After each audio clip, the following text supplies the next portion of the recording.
Are you a motorcycle rider or thinking about getting on two wheels? What if I told you that nearly 80% of riders don't know these hidden rules? That could keep you safer and save you money. Shocking, right? But these aren't the usual traffic laws you hear about every day. Yes, these are secret motorcycle rules that most riders miss. So do stick around as we reveal 15 secret motorcycle rules that almost no one talks about. Trust me, our number one rule will totally blow your mind and change the way you ride forever. Number 15, don't ride like a hero in a group. Riding with a group, that can be one of the best parts of owning a bike. You've got the shared experience, the sound of all those engines rumbling together, and that connection you build just by being out there side by side. But here's the thing, and most experienced riders don't always say this out loud. Group rides can go south real quick. If someone decides they want to be the hero, riding in a group, it's not a race. Don't try to push past your limits just to keep up or show off. One of the biggest mistakes newer riders make is riding way too close or weaving just to stay in formation. Yeah, it might look cool in photos, but in real life, it's straight up risky. You need room to react. If the bike in front slams the brakes or swerves and you're hugging their back tire, you're not going to have enough time to do anything but hope. That's why smart riders go with a staggered formation. One bike rides on the left, the next one stays a second or two behind on the right, and you just keep alternating like that. Keeps things clean, safe, and still tight enough to ride as a group. Also, make a plan for what to do if you get split up. It happens. Don't just wing it. And yeah, riding smooth in a good formation, that helps keep everyone safe. But here's the kicker. None of that matters if your tires are still cold from sitting in the garage. Which brings us to rule number 14. Number 14, cold tires feel weird, even in summer. One of the easiest things to overlook, even for seasoned riders, is how your tires behave in the first few miles of your ride. It doesn't matter if it's 80 degrees outside. If your bike's been parked for a few hours, the tires are still cold. And cold tires don't grip the road the same way. Rubber becomes more flexible and sticky when it's warm. That flexibility is what gives you traction, especially when leaning into turns or accelerating. Cold tires, on the other hand, are stiff. That stiffness creates less contact with the pavement and increases your chances of sliding, especially if you're riding aggressively from the start. You see that big pile of frozen tires? Oh wait, there is a subscribe button in it. Make sure to subscribe. Number 13, always check the ground at the gas station. Pulling into a gas station might seem like no big deal, but smart riders treat it like a quick pit stop. Before your foot even hits the ground, take a quick look down. You're checking for stuff like oil, gas spills, gravel, maybe even that slick, soapy water runoff from the car wash next door. Any of that can mess you up fast. Also, give your tires a few miles to warm up before you start leaning hard into turns. It's an easy thing to do, but a lot of riders don't bother. And even when your tires are warmed up, there's still one more thing you should check before you hop on the bike. Number 12, it's okay to say no when someone asks to ride your bike. If you've had a bike for a while, there's a good chance someone, maybe a buddy, your cousin, or even a coworker, has hit you with, "Hey man, mind if I take it for a quick spin?" And if you've got something that looks fast or sounds loud, that question comes up a lot. But here's what every seasoned rider knows. It's totally fine to say no. Letting someone ride your bike isn't just about trust. It's about liability. If they wreck it, guess what? It's not just their mess, it's yours too. In most places, the insurance sticks with the bike, not the person riding it. So if your friend lays it down, you're the one stuck with the bill for repairs, insurance claims, or even hospital costs if someone gets hurt. Look, it makes sense to keep your bike away from someone who doesn't know your throttle. But while you're busy protecting your ride, don't forget your head. Rule number 11 is a good reminder that helmet age isn't just some random advice. Number 11, helmets have expiration dates, and it actually matters. You'd be surprised how many riders don't even think twice about using a helmet that's a few years old. I mean, if it looks fine on the outside, it should still be good to go, right?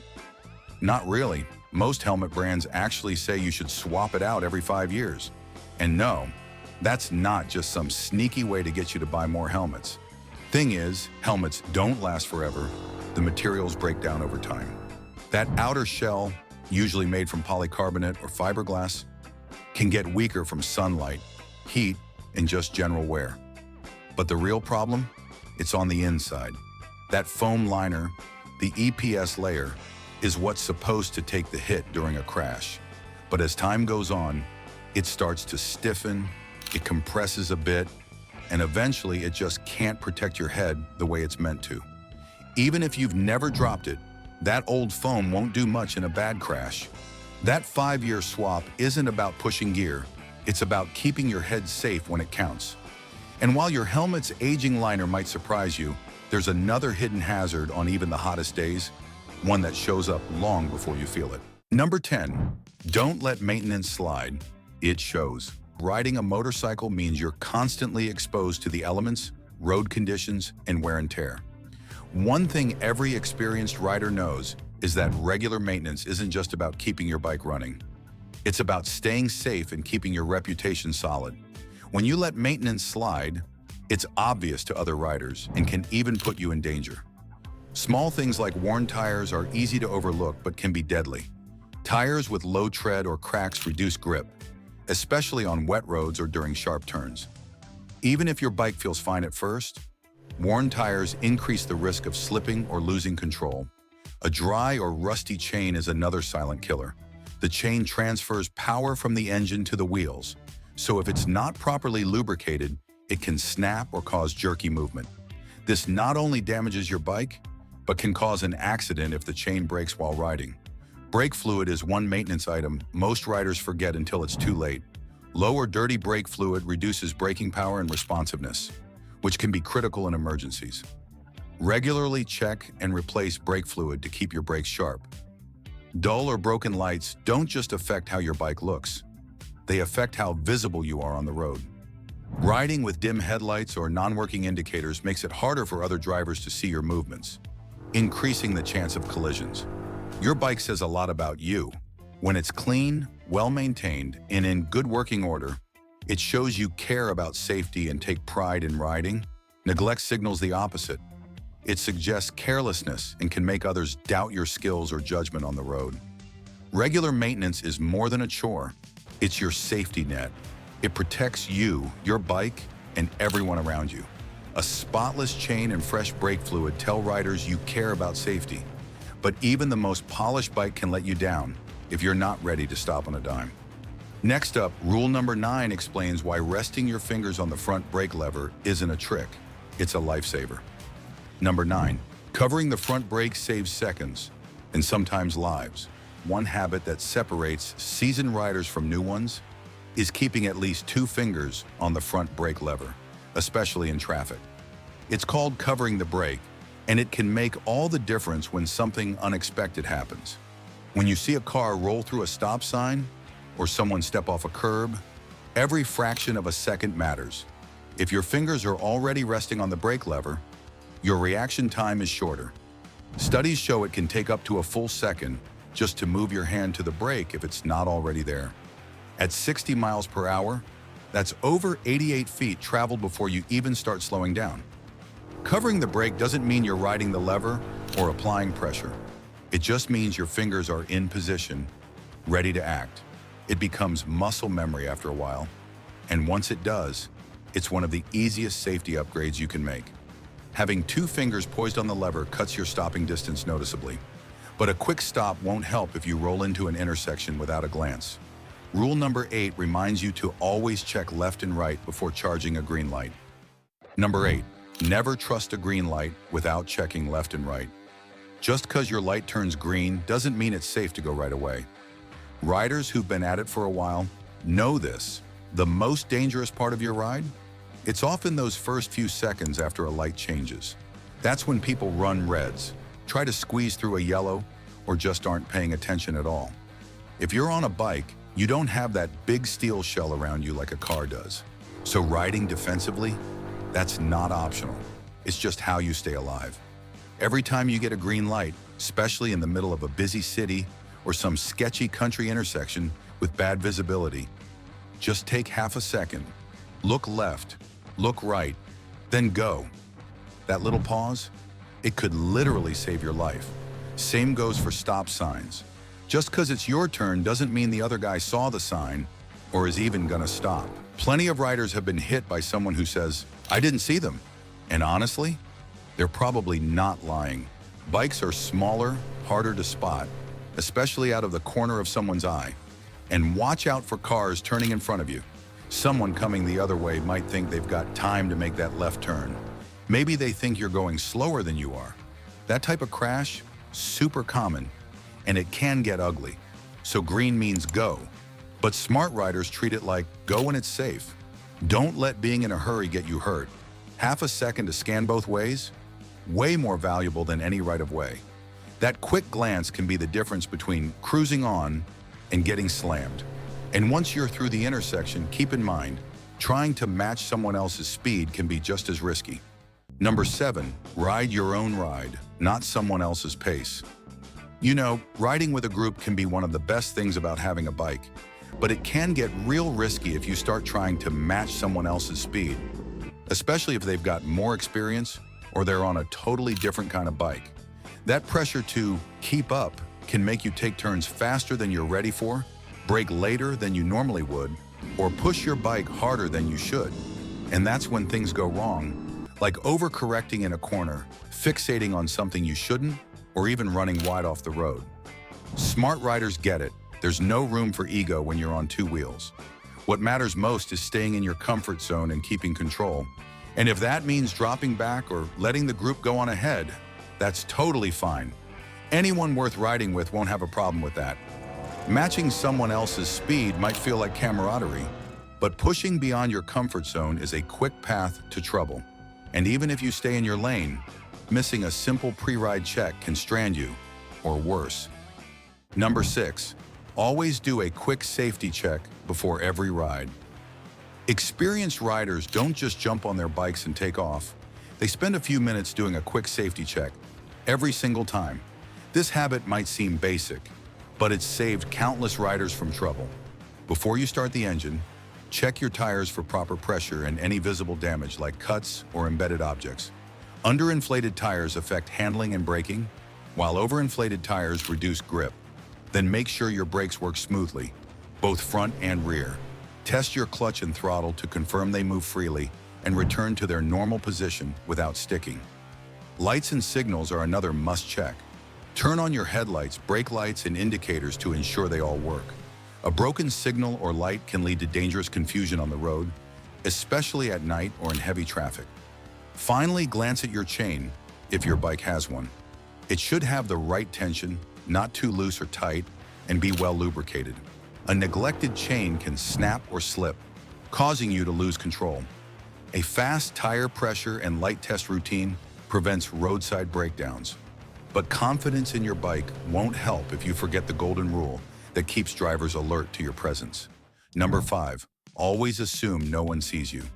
This might be one of the most important things to understand as a rider. You have to ride like you're invisible, not because you are, but because drivers often act like you are. Even in daylight, even when your headlight is on, even when you're in the middle of the lane. Many crashes happen because the driver of a car says, "I didn't see the motorcycle." That's a real problem. So instead of trusting that other people will be careful, it's safer to assume they won't. That means at every intersection, you should be watching the wheels of the car waiting to turn. Are they starting to roll forward? Are they creeping into your lane? Don't expect eye contact. Many drivers are distracted or looking past you at larger vehicles. This mindset also means never assuming that someone will yield just because they should. Always leave yourself space to stop or move if they don't. Use your horn if you see a car starting to drift into your lane, and always watch for movement. Even small things like a car's front wheel turning slightly can be a warning. Riding like no one sees you doesn't mean riding scared. It means riding alert.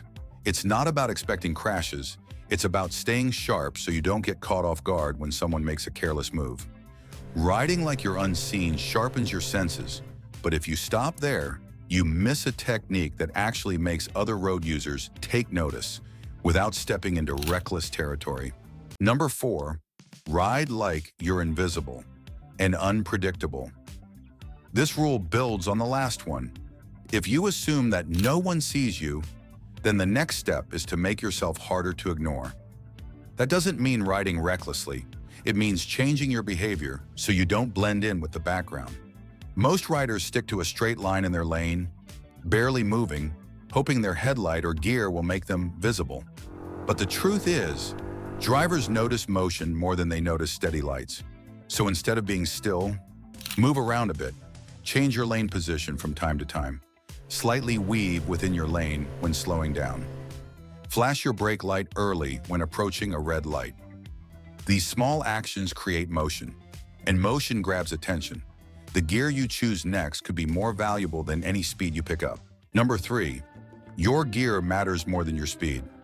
Many new riders are obsessed with going fast, learning curves, or keeping up with traffic. But the truth is, what saves your life in an accident isn't speed, it's your gear.